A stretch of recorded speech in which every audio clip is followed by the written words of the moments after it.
The Return, Chapter 12, Aiding the Enemy, Part 1. On the wall of Saam's cubicle as he arrived that morning was a large poster, showing a head of yellow curls bending over a woman's bare shoulder and neck, a loose braid, a blue hand gently touching the upper arm. The man was clearly meant to be him. The woman could have been anyone. The caption was, "Where do you like to be kissed? Nivea." He looked at Sally. She picked out a flat tub from her desk drawer. Cream. He looked puzzled. Skin cream. Makes your skin soft. Kissable. Oh. He frowned. They had got his skin colour right for once, but they forgot about the fingernails. Tim said waspishly, "It's from that Nadiv lawyer. She's not even pretending anymore, is she, the old bitch?" To be fair, I don't think she's old. Saam was distracted now, looking for food. Maggie passed him a snack bar of some kind and was rewarded with a bright smile. The entire team was accustomed to him foraging. It was fortunate for him that they saw it as charming. Most of them brought extra food so they could be robbed by Samaran. "It has occurred to me lately," Maggie said, "that we do nothing for the Kerrogath or the Hanath that landed here. I wonder why not." Tim and Matt didn't even raise their heads before they said in unison, "Because fuck them, that's why." To Saam she said, "We're setting up the room next door for the new audio-visual team. Their team leader is coming to see you today." Maggie checked her notes. Roxana Ramirez. That's all I have about her. Tim said, "Oh, a Latina caliente." The AV manager had been concerned about sending one of his people there. Most of them were young women, handsome if not beautiful. Maggie's man had a reputation as something of a... Did people still use the word libertine? The last thing he needed was a lawsuit for putting them in harm's way. Which of them would be least attractive to him, he wondered, least likely to be pestered by him? He prevaricated for a while before asking Maggie, "What's his type?" Breathing, I think." Tim was more than a bit hesitant as he brought a printout to Saam. He'd found it on a gay website. It was a beautifully done, highly realistic graphic showing Saam's back from the point of view of a man enthusiastically fucking him. A fine view of the tattoo. One strong hand gripping his waist in a bruising hold, the other savagely yanking back his curls so that Saam was looking over his shoulder, apparently gasping in ecstasy. Saam looked at it quite calmly. It was something Artam might have painted, certainly something he would enjoy. I think it's AI-generated," Tim said, embarrassed. "Oh no, I posed for that one." "Really?" Open-mouthed shock. Saam lowered his eyelashes and said flatly, "No." Tim laughed. "What an idiot." "Send it to legal. It's their baby, not ours." Tim grumbled to himself. How was he supposed to know when Saam was joking? Most people wouldn't be able to even discuss this stuff without spontaneously combusting. He wondered what it said about him, that he really wanted to keep a copy. Ms.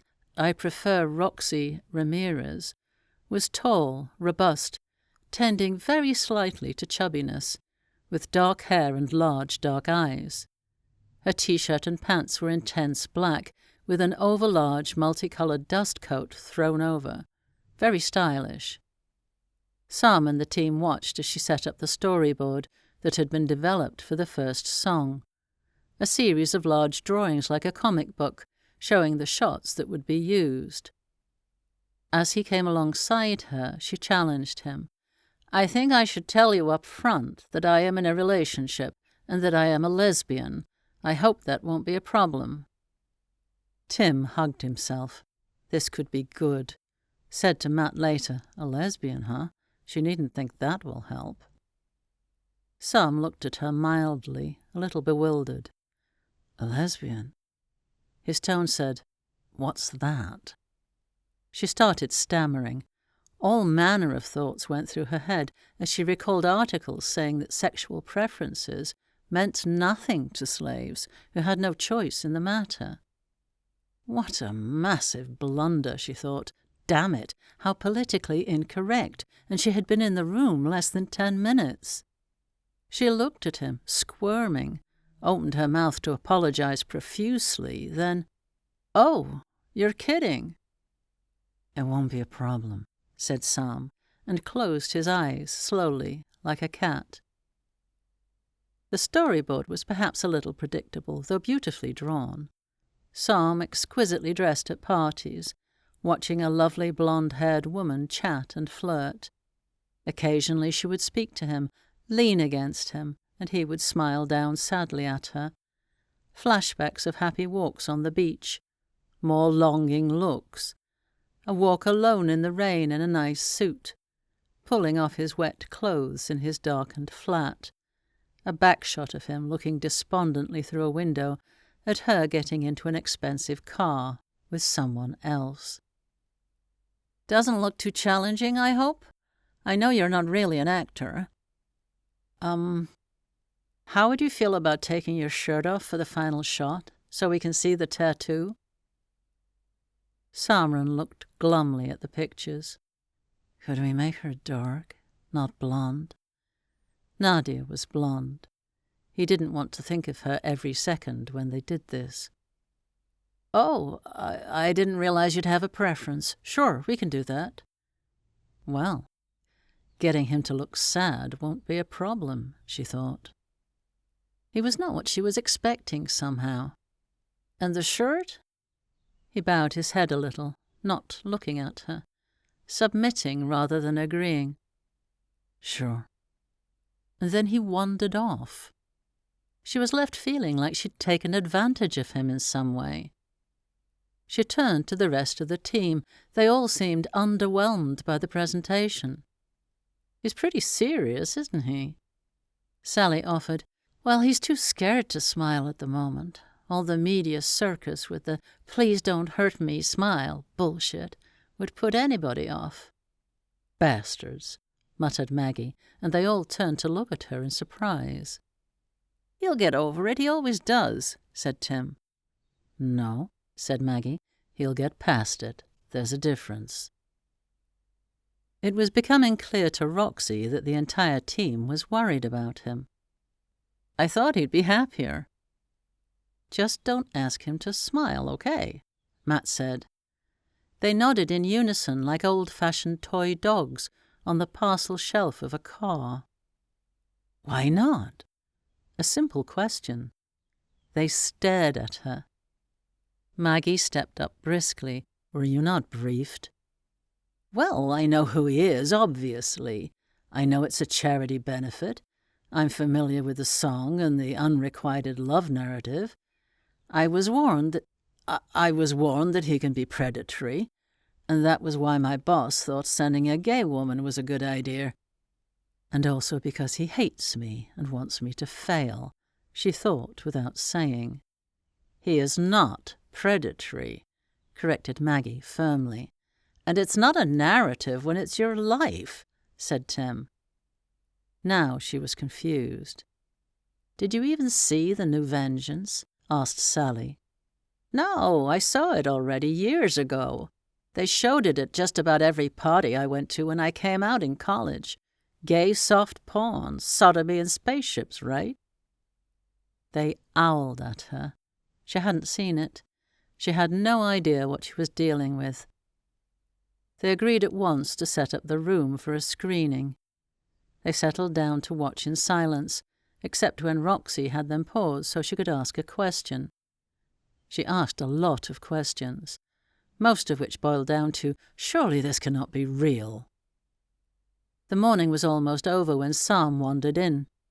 Matt hastily put the screen, which was behind Saam, on pause, freezing a close-up shot of an Adiv hand, gripping the back of Saam's curly head. Those who had seen the movie already knew what was about to happen. The team were as frozen as the screen. Saam looked at them, a little puzzled, then said, "I was hoping that someone had some chocolate." Sally, fingers and thumbs, brought a bar from her jacket pocket and handed it over. Almond and raisin chocolate. His favourite, not hers. Normally there would have been quite a lengthy negotiation, but she just handed over the whole thing. He looked at her face, broke the bar in two, and gave one half back to her. Then he turned to leave, and they held their breaths. He stood looking at the screen for a moment, then turned back to look at them, puzzled. "You're watching it again. I could barely watch it once." Tim, with great trepidation, said, "Sorry, boss, but true or untrue?" Saam thought for a moment. "Not just true, commonplace. Especially if you still had paint on your face." Ah, that was how they described newcomers who were body slaves. You still had paint on your face. He started to leave, then paused, added, "After Shah and I became friends." He put a piece of chocolate into his mouth, sucked it meditatively. "He walked up behind one of these bastards and put a knife into his ass." He was smiling to himself at the memory. He was little, but he was quick. It was a really dangerous thing to do. Could have got us both killed. Instead, we ran like hell, and I got picked on a lot less. Bizarrely, it seemed to Saam to be a happy memory. He raised a couple of fingers to Matt, who understood, and kept the screen frozen until he could escape. Saam was telling Johnson, "I might take a break and visit Lewis for a few days." Johnson was still bitterly regretful that his suggestion, his idea to stay with Nadia, which he had hoped would solve the language problem with Tash and give Samran some much-needed rest, had backfired so spectacularly, at least in the peace and quiet department. All his fault. He looked at Saam doubtfully. "I need to check on Tash, and I'd like to see Lily." He smiled at Johnson's concern. "Is that a good idea?" "Nadia is away on a shoot. Besides, how many friends do you think I have?"